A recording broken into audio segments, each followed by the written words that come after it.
પ્રથમ જ્યોતિર્લિંગ સોમનાથ મહાદેવના સાનિધ્યમાં આગામી 8 થી 11 જાન્યુઆરી દરમિયાન ભક્તિ, સ્વાભિમાન અને શૌર્યના ત્રિવેણી સંગમ સમાન આ સ્વાભિમાન પર્વની ભવ્ય ઉજવણી કરવામાં આવશે। ઐતિહાસિક પર્વમાં વડાપ્રધાન નરેન્દ્રભાઈ મોદી ખાસ ઉપસ્થિત રહી શ્રદ્ધાળુઓનો ઉત્સાહ વધારશે। 1000 વર્ષની આધ્યાત્મિક ચેતનાને ઉજાગર કરતા આ મહોત્સવ માટે સોમનાથમાં હાલ તડામાર તૈયારીઓ ચાલી રહી છે અને માર્ગોને રોશનીથી શણગારવામાં આવ્યા છે।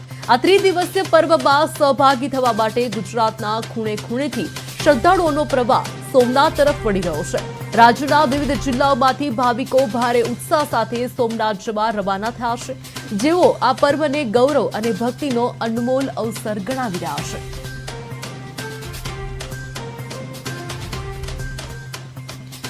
મહત્વનું છે કે સોમનાથ જવા રવાના થયેલા ભાવિકોમાં ભારે ઉત્સાહ હાલ તો જોવા મળી રહ્યો છે। સોમનાથના આંગણે ભક્તિ અને શૌર્યનો સંગમ। મહત્વનું છે કે વડાપ્રધાનની ઉપસ્થિતિમાં ઉજવાશે સ્વાભિમાન પર્વ।